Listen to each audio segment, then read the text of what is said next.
लोग कहते हैं बीमार मैं क्यों रहता हूँ, बीमार क्यों रहता हूँ। अरे शरीर है तो बीमार होगा ही, चाहे हम इसको किसी भी तरह रखें, कितना व्यायाम करें, कुछ भी करें, कुछ ना कुछ इसमें होता रहेगा। बहुत से लोगों के तो बचपन से ही बहुत सारे बीमारियां हो जाती हैं, जिसका इलाज भी संभव नहीं होता है। फिर भी लोग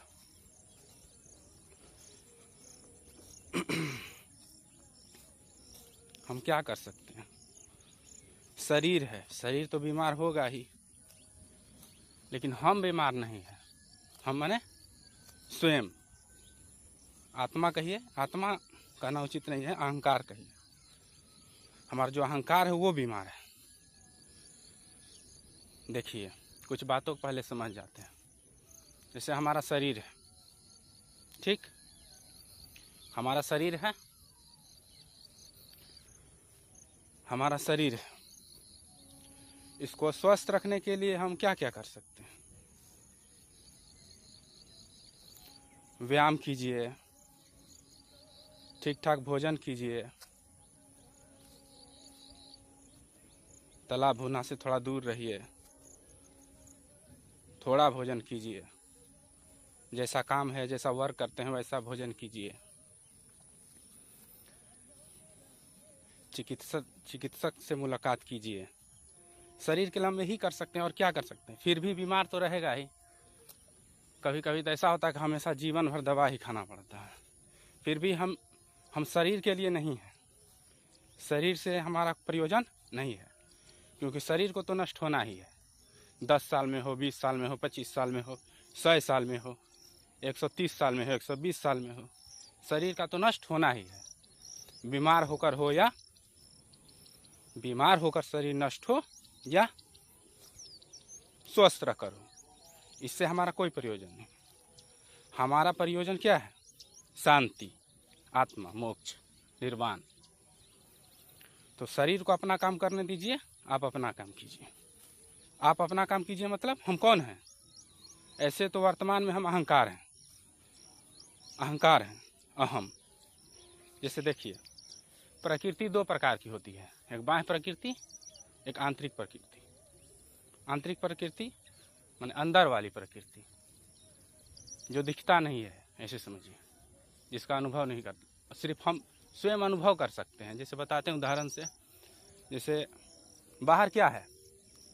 बाहर क्या है? 5 तत्व है, हमारी इंद्रियां हैं, आँख, नाक, मुंह, कान, जो कह लीजिए, इंद्रियां हैं, यही सब है। और हमारे अंदर क्या है? हमारे अंदर क्या है? हमारे अंदर मन है, मन जो लगातार इधर उधर फांकते रहता है आप तो जानते ही हैं। और बुद्धि है, बुद्धि मतलब जो निर्णय लेता है। ये सब आप समझते हैं, सिर्फ मैं आपको दृष्टांत दे रहा हूँ, बता रहा हूँ उदाहरण की तरफ से, आप समझ सकते हैं। बुद्धि है, मन है, बुद्धि है, और अहंकार है। अहंकार मतलब अहंकार है अंदर, अहंकार है हमारे अंदर। अहंकार पर ध्यान दीजिएगा, अहंकार जिसको हम भी बोलते हैं। अहंकार हो गया, मन, बुद्धि, अहंकार, और एक चित्त भी है। ऐसे तो बहुत सारे अनंत अनंत प्रवृत्तियाँ होती हैं हमारे अंदर, लेकिन तत्काल में हम लोग समझने के लिए 3-4 ही लेते हैं। चित्त है, चित्त मतलब, चित्त का मतलब हो गया, चित्त का मतलब हुआ हमारा जैसे कि स्थिर जो होता है, स्थिर है अंदर और उसके अंदर सब है, वो हमारा चित्त हो गया, चित्त। बुद्धि क्या है? बुद्धि जो डिसीजन लेता है। मन क्या है? जो फांगता है इधर उधर। अहंकार क्या है? जो इन सबको पकड़े हुए है। अहंकार कौन है? जो इन सबको पकड़े हुए है, जो है नहीं। जैसे मन मौजूद है, इधर उधर फांगता है, वर्तमान में हम समझने के लिए ये मान लेते हैं मन मौजूद है। ऐसे तो कुछ मौजूद है ही नहीं, आत्मा के सिवा कुछ भी नहीं सृष्टि में, ठीक। तो जो मन है वो है, इधर उधर फांगता है। बुद्धि है, जो सोचता है, दिमाग वाग लगाता है। और क्या है? मन है, बुद्धि है, और चित्त है, जिसमें सब स्थिर रहता है। और अहंकार एक हुआ। तो अहंकार है नहीं, लेकिन स्वयं को सोचता है मैं हूँ, मैं हूँ। यहाँ तक वो परमपिता परमेश्वर से भी विद्रोह कर देता है कि मैं हूँ, अपना उपस्थिति दर्ज करा देता है। ये यहीं पर सबसे बड़ा गलती हो जाता है, उपस्थिति दर्ज करा देना। कौन? अहम, अहंकार, वो है नहीं, और उसी के कारण हम दुखी हैं और बेचैन हैं। आप समझ गए हम दुखी बेचैन क्यों हैं और बीमार क्यों हैं? बीमार कौन है? अहंकार सोचता है, अहंकार सोचता नहीं, मतलब अहंकार जो है, अहंकार को लगता है कि शरीर मेरा है, इसको बचा के रखना है। स्वयं नहीं है लेकिन सोचता है शरीर मेरा है। अहंकार स्वयं नहीं है, जैसे मन है, बुद्धि है, चित्त है। अहंकार है नहीं लेकिन स्वयं सोचता है मैं हूँ, और वो सोचता है शरीर मेरा है, इसलिए उसको शरीर से बहुत ज़्यादा लगाव हो जाता है और शरीर के फेर में ही जीवन भर रहता है, लेकिन फिर भी शरीर नहीं रहता है। और शरीर का तो नष्ट होना तय है, बुढ़ापा से तो होगा ही, इसलिए शरीर के फेर में हमें नहीं रहना है। बस थोड़ा योगा करना है, एक्सरसाइज करना है, थोड़ा दौड़ धूप करना है, थोड़ा मेहनत करना है, शरीर से थोड़ा चल सके। नहीं चलेगा तो कोई बात नहीं, गिर गया। ठीक, तो हम क्या बोल रहे थे उधर? हम बोल रहे थे जो शरीर है, हाँ, इधर ये हिस्सा हो गया प्रकृति का। अब एक अहम जो है, अब ईश्वर क्या है, आत्मा क्या है, परमात्मा क्या है? देखिए, जो अहम है, जब अहम बहुत प्रबल होती है, अहम बहुत ज़्यादा मात्रा में होती, मात्रा जैसे बात नहीं, सिर्फ समझाने के लिए बोल रहे हैं। जैसे अहम है, वो काफ़ी मजबूती से है, हृदय में अहम काफ़ी मजबूती से है, बहुत ज़्यादा मात्रा में है। ज़्यादा मात्रा जैसे नहीं है, मतलब कि बहुत प्रबल है, तो समझ लीजिए अज्ञान बहुत ज़्यादा है। अज्ञान ज्ञान मतलब ईश्वर ही होता है, लेकिन फिर भी हम समझने के लिए ले रहे हैं, मतलब कि उसके अंदर अहम प्रबल है, तो समझिए ईश्वर से उतना ही दूर है और शरीर से, प्रकृति से उतना ही जुड़ा हुआ है। अहम मौजूद नहीं है, फिर भी वो सोचता है मैं हूँ, और प्रकृति से, प्रकृति मतलब यही आप आसपास जो दिख रहा है या हमारा शरीर है, ऐसे जो शरीर है वही बाहर है। तो जैसे हमारा शरीर है, इससे जुड़ा हुआ है, बहुत मजबूती से जुड़ा हुआ है, बहुत मजबूती से क्या हुआ है, अहम जुड़ा हुआ है, लेकिन अहम है नहीं, अहंकार है नहीं, फिर भी मजबूती से जुड़ा हुआ है। इसलिए जब भी कभी प्रकृति में, शरीर में कोई प्रॉब्लम होता है, तो अहम पागल जैसा बेचैन हो जाता है कि अब क्या करूं। तो हमारा कर्तव्य क्या है? अहम को समझना, बाबू तुम नहीं हो, अहम बेचारे तुम नहीं हो। हमारा क्या है? हमारा मन हो सकता है, बुद्धि हो सकता है, लेकिन ये भी नहीं है, ये अहम के ही होने से ये है। अहंकार है तभी सब है, अहंकार नहीं कुछ भी नहीं।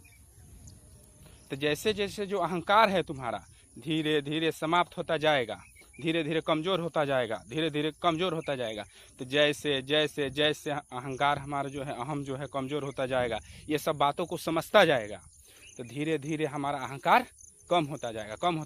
और जैसे जैसे अहंकार कम होता जाएगा, हम ईश्वर के, परमात्मा के, आत्मा के, शांति के, निर्वाण के नज़दीक होता जाएंगे।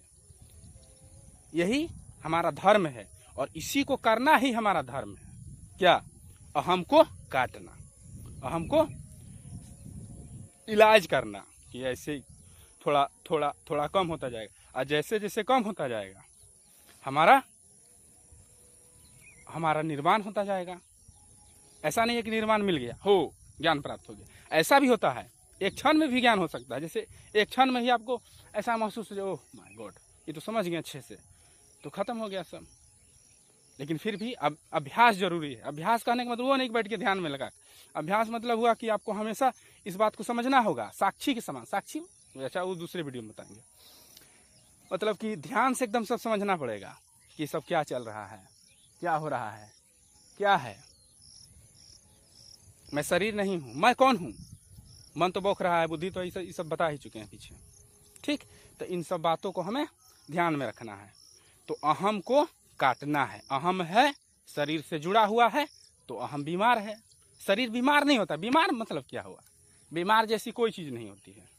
बीमार है, रोगी है, ये तो होना ही है। आप नहीं, दुनिया बीमार है। कोई पौधा गिर के सड़ जाता है, या पौधा है वो भी उसमें भी देखिएगा जंग लग गया, वो भी बीमार है। हमारा प्राथमिकता ये नहीं है, हमारा प्राथमिकता ये है कि हम मौजूद नहीं है। अहम जो है मौजूद नहीं है। अहम जुड़ा हुआ है, इसलिए ज़्यादा बेफालतू सोचता है कि हम हैं, और उसको फिर अनुभव होता है कष्ट का, दर्द दर्द जैसा महसूस होता है। ठीक, तो इन सभी बातों को ध्यान सुनते रहिए वीडियो आगे, और थोड़ा फंस जाते हैं बताने में, तो इसमें थोड़ा कोई परेशानी मत लीजिएगा। अगर कुछ हो सवाल, जैसे समझने में कुछ मुश्किल हो, तो आप पूछ सकते हैं कमेंट बॉक्स से, और मैं कोशिश करूँगा आपको समझाने का, बताने का। इसलिए सिर्फ अपना काम करते रहिए जो आप कर रहे हैं, और अहंकार को कम कीजिए, अहंकार को कम करता चलिए थोड़ा, बस यही है। और क्या, शरीर को स्वस्थ रखने के लिए बता ही चुके हैं। तो ठीक है, बाय बाय।